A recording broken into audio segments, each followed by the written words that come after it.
Welcome to the Brilliant Mind tutorial. We are going to start the fresh online batches for both CBSE as well as JK Bose. And by today, we are going to start the demo lectures, that is for class 11th and class 12th. So we'll start for the class 12th physics, and the syllabus of the class 12th physics is, ये है आपके सामने class 12th की physics का syllabus. This is for both CBSE as well as JK BOSE. ये JNK जो हमारा state board of school education है उसके लिए और सेंट्रल बोर्ड दोनों के लिए सिलेबस सेम रहेगा. एक पॉइंट यहाँ पे आपको बताना चाहेंगे कि जो CBSE पॉइंट ऑफ व्यू से जैसे कि कह रहे हैं कि सिलेबस चेंज हुआ है, कुछ भी सिलेबस में कुछ ऐसा है कि यहाँ हम बोलें कि पूरा यूनिट डिलीट हो गया या फिर कोई चैप्टर डिलीट हो गया, ऐसा कुछ भी नहीं हुआ है. Only the few topics are deleted and from the few chapters only. कुछ टॉपिक्स को डिलीट किया गया है कुछ चैप्टर्स में से, और अदरवाइज कोई भी चैप्टर बोलें कि होली सोली एक चैप्टर या होली सोली एक यूनिट को फिजिक्स में डिलीट नहीं किया गया, राइट. तो सिर्फ टॉपिक्स में चेंजेस आई हैं, कोई नया टॉपिक इंसर्ट नहीं किया गया है, लेकिन हाँ कुछ टॉपिक्स को डिलीट किया गया है. ठीक है, तो आपके सामने स्क्रीन पे ये है आपके सामने क्लास 12th का सिलेबस. ठीक है, हम जानते हैं कि आपका जो एग्ज़ाम है वो 100 मार्क्स का रहेगा. The exam is of 100 marks, but जो 70 मार्क्स की वो थ्योरी पोर्शन रहेगा और 30 मार्क्स आपके प्रैक्टिकल के रहेंगे, राइट. एंड हमारे सिलेबस में टोटल 9 यूनिट्स हैं जिसके अंडर 14 चैप्टर्स आते हैं. मतलब हमारे पास 9 यूनिट रहेंगे जिसमें हम 14 चैप्टर्स के बारे में पढ़ेंगे. और जो यूनिट हैं वो आपकी स्क्रीन पे हैं. जैसे कि हमारा पहला यूनिट है इलेक्ट्रोस्टैटिक्स, जिसमें 2 चैप्टर कैटेगराइज हैं. पहला चैप्टर है electric charges and field and the second chapter is electrostatic potential and capacitance. फिर हमारा यूनिट नंबर 2 है, दैट इज करंट इलेक्ट्रिसिटी, और चैप्टर का नाम भी सेम है जो यूनिट का नाम है, करंट इलेक्ट्रिसिटी. फिर हमारा नेक्स्ट यूनिट है unit number 3, magnetic effects of current and magnetism, जिसके अंदर दोबारा 2 चैप्टर्स कैटेगराइज किए गए हैं, moving charges and magnetism. The second is magnetism and matter. फिर यूनिट नंबर 4 आ जाता है electromagnetic induction and alternating currents. Electromagnetic induction को कुछ बुक्स में शॉर्ट फॉर्म में EMI भी लिखा होगा. E stands for electro, M stands for magnetic and I stands for induction, while as AC alternating current के लिए लिखा होगा A alternating and C for currents. ठीक है, तो इसके अंदर भी 2 ही चैप्टर्स हैं. जैसे कि इसके यूनिट का नाम है वैसे ही इसके 2 चैप्टर्स का नाम है, EMI and AC. Now move to the unit number 5, that is electromagnetic waves, जिसे EMW बोलते हैं. इसके चैप्टर का नाम भी इलेक्ट्रोमैग्नेटिक वेव्स है. फिर यूनिट नंबर 6 है, दैट इज ऑप्टिक्स. उसके अंदर भी 2 चैप्टर्स हैं. एक चैप्टर है ray optics and optical instrument और दूसरा चैप्टर है वेव ऑप्टिक्स. फिर हमारा यूनिट नंबर 7 आ जाता है जो है dual nature of matter and radiations. ठीक है, फिर यूनिट नंबर 8 है एटम्स एंड न्यूक्लियाई. चैप्टर 2 है इसके अंदर, एटम्स और न्यूक्लियाई. और फिर हमारा लास्ट यूनिट जो हमारे होल क्लास 12 की फिजिक्स का है, दैट इज इलेक्ट्रॉनिक डिवाइसेस, जिसे हम सेमीकंडक्टर डिवाइसेस भी बोलते हैं इन शॉर्ट. ठीक है, हम अगर आप ध्यान से देख रहे हैं स्क्रीन को तो मैंने बाइफ्रिकेशन भी किया है, दैट किस यूनिट में कितने नंबर ऑफ पीरियड्स लगेंगे और उसकी कितनी वेटेज रहेगी from the examination point of view. तो पहले 2 जो यूनिट है, मतलब कि पहले 3 चैप्टर या 2 यूनिट, वो 16 मार्क्स के आएंगे आपको एग्जाम में. और उसके बाद बच्चे जो 4 चैप्टर्स हैं अगले, ठीक है, या हम कह सकते हैं अगले 2 यूनिट हैं, वो 17 नंबर के आएंगे, दैट इज ऑफ 17 मार्क्स. फिर unit number 5 and unit number 6, it comprises of 3 chapters and their weightage is 18 marks, right. Next is dual nature और एटम एंड न्यूक्लियाई, ये रहेगा हमारे पास 12 मार्क्स का. और जो हमारे पास सेमीकंडक्टर्स है वो रहेगा हमारे पास 7 मार्क्स का. ठीक है, तो आपका जो टोटल वेटेज रहेगा वो रहेगा 70 मार्क्स का. मैंने स्टार्टिंग में ही बताया कि 70 मार्क्स की थ्योरी रहेगी, तो ये 70 मार्क्स किस तरह बाइफ्रिकेट हुए हैं ये मैंने आपको बता दिया. ठीक है, और number of periods to complete the chapters, right, regarding the class 12 physics, that is of 118. 118 period लगेंगे इसको कंप्लीट करने में, ठीक है। सो ये है सारा का सारा हमारा सिलेबस, ठीक है, जो आपने देख लिया 16, 17 और फिर आगे वेटेज है इसकी यहाँ पे 18, 12 एंड 7, तो टोटल हो गया हमारे पास 70 मार्क्स। तो हमारा टारगेट है 70 आउट ऑफ 70 लाना, ठीक है। तो अकेडमिक्स में जो हमारा है वो 70 मार्क्स थ्योरी है और 30 मार्क्स प्रैक्टिकल हैं, और जो प्रैक्टिकल्स है वो आपके जो भी आपके रिस्पेक्टिव स्कूल गाइड्स हैं वो उनके कंट्रोल में है, और ये जो 70 मार्क्स हैं इनको आप अपनी शिद्दत से, अपनी मेहनत से आप इसे ला सकते हैं। 70 out of 70 is possible in the physics as well, because it's a totally practical subject, और प्रैक्टिकल भी है और थ्योरेटिकल भी है, ठीक है ना। तो थोड़ा मैथमेटिक्स इसमें इन्वॉल्व रहता है, इसलिए हम इसे प्रैक्टिकल सब्जेक्ट कंसीडर करते हैं। और ये जो ज़्यादा टाइम लेते हुए हम अपना डेमो आज का स्टार्ट करते हैं। मैं आपको बता दूं कि आज का जो ये लेक्चर है, आज का ये जो रिकॉर्डेड लेक्चर है, ये बिल्कुल प्योरली डेमो बेसिस पे रहेगा, और ये आपको ब्रिलियंट माइंड ट्यूटोरियल की ऑफिशियल यूट्यूब चैनल पे मिल जाएगा, और जहाँ पे सारे स्टूडेंट्स इसे असेस कर पाएंगे। एंड फर्दर जो वीडियोस रहेंगी, जो इसकी फर्दर वीडियोस रहेंगी सिलेबस कंप्लीशन की, जो हमारी लेक्चर सीरीज रहेंगी, वो आपको अगेन ब्रिलियंट माइंड जो हमारा ये सेंटर है, इसके अंडर ये जो आपको इसके प्राइवेट चैनल पे इसकी सारी वीडियोस मिलेंगी, वो सारी की सारी वीडियोस रिकॉर्डेड रहेंगी। एंड द क्वेश्चन इज, बहुत बच्चों के मन में ये क्वेश्चन आ रहा होगा कि अगर ये रिकॉर्डेड वीडियोस हैं तो फिर हम अपने डाउट्स कैसे क्लियर करेंगे। जैसे आपने तो अभी बोला ये प्रैक्टिकल है, प्रैक्टिकल सब्जेक्ट है, तो कैसे मैथमेटिकल सब्जेक्ट है, कैसे हमें पता चलेगा कि अगर हम कहीं पे हम दिक्कत में आ जाएंगे। तो ऑब्वियसली इसका भी एक सोल्यूशन बनाया है सेंटर ने, दैट कि आपके जो भी डाउट्स होंगे वो हम ऑनलाइन क्लासेस में लेंगे। ऑनलाइन क्लासेस मतलब इंटरेक्टिव क्लासेस। इंटरेक्टिव क्लासेस के लिए इस वक्त बहुत अच्छा प्लेटफॉर्म है हमारे पास जूम। तो जूम पे हम इसकी प्रॉपर आपके साथ वहाँ पे मीटिंग लेंगे और 1-to-1 इंटरेक्शन करेंगे। आपकी जो भी दिक्कत होगी, आपको जहाँ पे भी प्रॉब्लम होगी, तो हम आपसे वहाँ पे आपके डाउट्स लेंगे, डाउट क्लियर करेंगे, और प्रॉपर आपसे जो भी आपका टाइमिंग होगा उस तरह का प्रॉपर सब बच्चों का एक टाइमिंग सेट करके तो वहाँ पे हम लेक्चर स्टार्ट करेंगे। सो बच्चे, this is all about this, and we are going to start with the very first chapter of class 12th physics, that is electric charges and fields। तो electric charges and field में जो हमारा topic है बच्चे, सबसे पहले topic जो हम इसमें पढ़ेंगे वो है हमारा इलेक्ट्रिक चार्ज। तो हम आज के डेमो लेक्चर में आपको बताएंगे कि ये इलेक्ट्रिक चार्ज होता क्या है, ठीक है।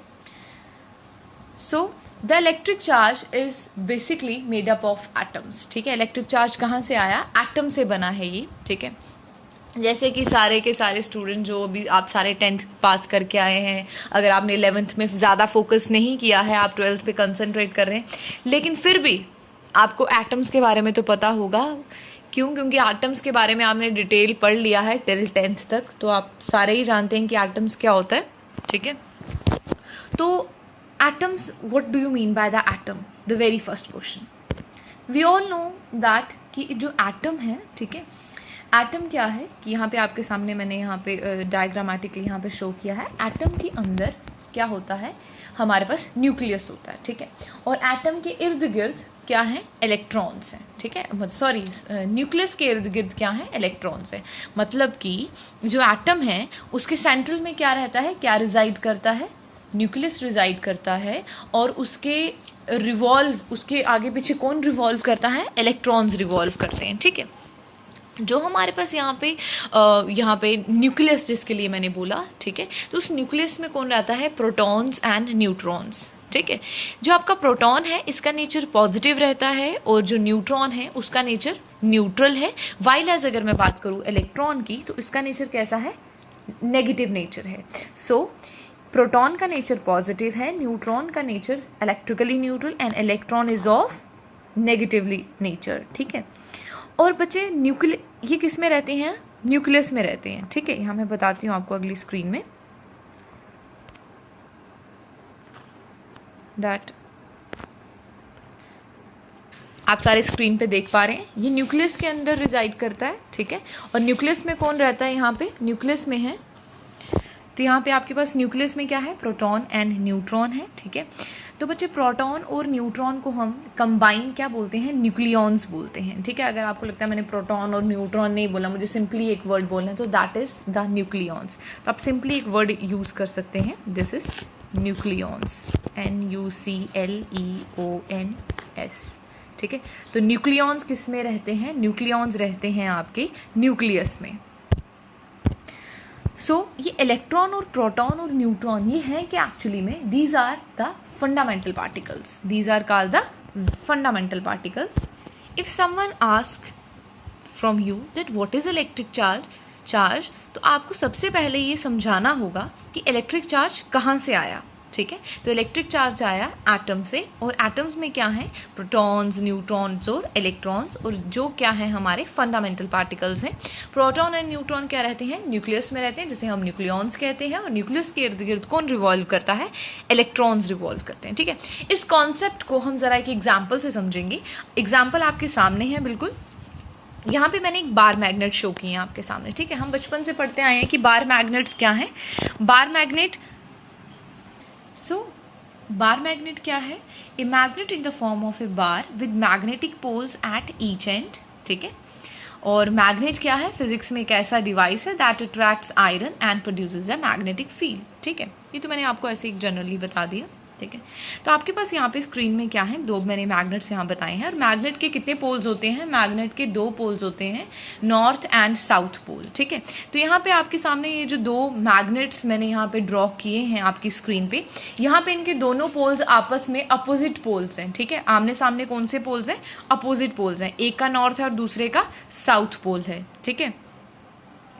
एंड देन जब आपस में अपोजिट पोल्स होंगे तो क्या करेंगे, वो अट्रैक्ट करेंगे, because unlike poles attract each other. And if यहाँ पे अगर नॉर्थ की जगह क्या रहता, साउथ रहता, यहाँ पे साउथ होता, ये साउथ क्या करते हैं, यहाँ पे रिपेल करते हैं। बचपन से पढ़ते आ रहे हैं कि unlike poles always attract each other and like poles always repel each other, right. So यहाँ पे मैंने आपके सामने स्लाइड पे शो कर दिया कि अगर आपके पास यहाँ पे साउथ मतलब सेम पोल्स हैं तो वो क्या करेंगे, रिपेल करेंगे। सेम मतलब साउथ नॉर्थ राइट। अगर अपोजिट हैं साउथ नॉर्थ साउथ, ठीक है, तो वो अट्रैक्ट करेंगे।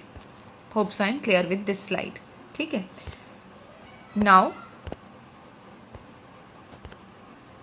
बच्चे ये जो मैग्नेट्स अट्रैक्ट कर रहे हैं, रिपेल कर रहे हैं, क्यों कर रहे हैं, क्योंकि आपस में जब इनके आपस में आमने सामने सेम पोल थे तो रिपेल करते हैं, अपोजिट होते हैं तो अट्रैक्ट करते हैं। क्यों, क्योंकि मैग्नेट क्या कर रहा है, मैग्नेट के अंदर एक क्वालिटी है, ठीक है।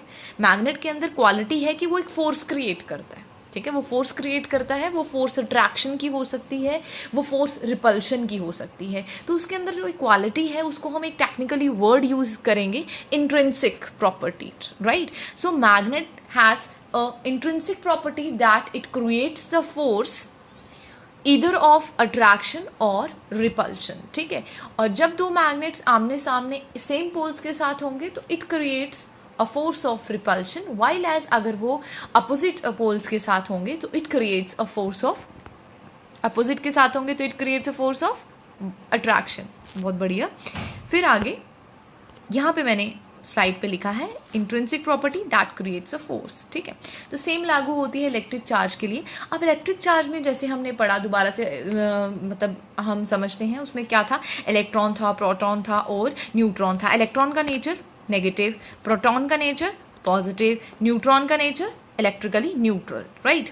तो यहाँ पे जो दो आपके फंडामेंटल मेन पार्टिकल्स जो मेजर रोल प्ले करेंगे वो रहेंगे इलेक्ट्रॉन, जिसका जो चार्ज रहेगा वो नेगेटिव रहेगा, और जो प्रोटॉन है उसका चार्ज रहेगा आपके पास पॉजिटिव।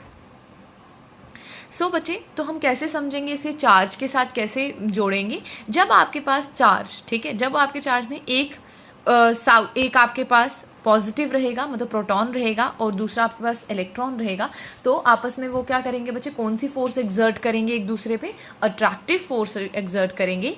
और अगर आपके पास दोनों सबस्टांसेस के सेम चार्जेस रहेंगे, या प्रोटॉन प्रोटॉन रहें या फिर इलेक्ट्रॉन इलेक्ट्रॉन रहें, तो वो क्या करेंगे, आपस में रिपेल करेंगे। तो अट्रैक्टिव कब होगा, जब अनलाइक होंगे। अनलाइक मतलब इलेक्ट्रॉन प्रोटॉन और proton electron. while as if we talk about the repulsive, it happens due to the like charges, and like charges means a proton proton or electron electron, right? So by this we'll able to understood about the charge, that how it exerts the force on one another. तो अब हम जल्दी से अपने topic को, आज के topic को कंक्लूड कर लेते हैं कि आज का टॉपिक था हमारा इलेक्ट्रिक चार्ज, ठीक है। जो चैप्टर का नाम है इलेक्ट्रिक चार्जेस एंड फील्ड। ये इलेक्ट्रिक चार्ज का जो कॉन्सेप्ट है वो किसने दिया, सर विलियम गिलबर्ट ने दिया। And we conclude this definition with the line that electric charge is defined as a property of material objects due to which they exert electric force on one another, ठीक है। तो ये है हमारा electric charge का concept. So चलते चलते थोड़ा सा इसकी टाइप्स के लिए थोड़ा सा पढ़ लेते हैं। बच्चे, दो तरह के चार्जेस रहते हैं, एक पॉजिटिव चार्ज रहता है, दूसरा नेगेटिव चार्ज रहता है। Positive charge means proton and negative charge means electron, ठीक है। और इनकी वैल्यू कितनी रहती है हमारे पास, प्रोटॉन होगा तो यहाँ वैल्यू रहेगी +1.6 इंटू 10⁻⁻19 कूलम, और अगर इलेक्ट्रॉन है तो यहाँ रहेगा 1.6 इंटू 10⁻19 कूलम। मतलब इलेक्ट्रॉन है तो यहाँ पे माइनस और प्रोटॉन है तो इसके साथ प्लस। और बच्चे, जो आपका ये जो चार्ज होता है किसके इक्वल होता है, चार्ज होता है आपके पास करंट इनटू टाइम, ठीक है। तो चार्ज इज रिप्रेजेंटेड बाय, अब चार्ज का जो सिंबल क्या है, चार्ज का ये जो सिंबल है, चार्ज का सिंबल है यहाँ पे Q, and we represent the charge by this symbol, this is Q, and it is equivalent to the current. Current को I से रिप्रेजेंट करते हैं, T स्टैंड्स फॉर टाइम। जो आपका बच्चे यूनिट है चार्ज का वो होता है आपके पास कूलम, ठीक है, कूलम, जिसे हम C से रिप्रेजेंट करते हैं। और करंट को हम यहाँ पे एम्पेयर के साथ रिप्रेजेंट करते हैं, और टाइम को हम रिप्रेजेंट करते हैं सेकेंड के साथ। और अगर हम यूनिट्स की बात करें तो जो चार्ज का यूनिट है, जैसे मैंने बताया, SI यूनिट जो है चार्ज का वो रहेगा बच्चे कूलम, ठीक है। और CGS यूनिट जो है चार्ज का वो रहेगा इलेक्ट्रोस्टैटिक यूनिट और स्टैट कूलम। और बच्चे, एक कूलम में कितने इलेक्ट्रोस्टैटिक यूनिट होते हैं या फिर स्टैट कूलम रहते हैं, वो रहते हैं हमारे पास 1 coulomb equals to 3 into 10⁻⁹ stat coulomb, ठीक है। तो ये फर्दर इसके लेक्चर्स जो रहेंगे उसमें हम ये सारा इसके बारे में डिटेल स्टडी करेंगे। तो ये था आपका आज का रिकॉर्डेड लेक्चर। एंड अगर आपको अच्छा लगे तो आप इसे ज़रूर लाइक करिएगा और शेयर करिएगा अपने दोस्तों के साथ। और बच्चे, इसकी जो फर्दर वीडियोस रहेंगी वो आपको ब्रिलियंट माइंड चैनल जो है हमारा, तो उस पर फर्दर वीडियोस आपको उसके प्राइवेट चैनल पे आपको मिलेंगी, जैसा मैंने आपको शुरू में बताया। और आपके जितने भी डाउट्स होंगे वो सारे इंटरेक्टिव क्लासेस में लिए जाएंगे। So till then, thank you very much, have a good day to all.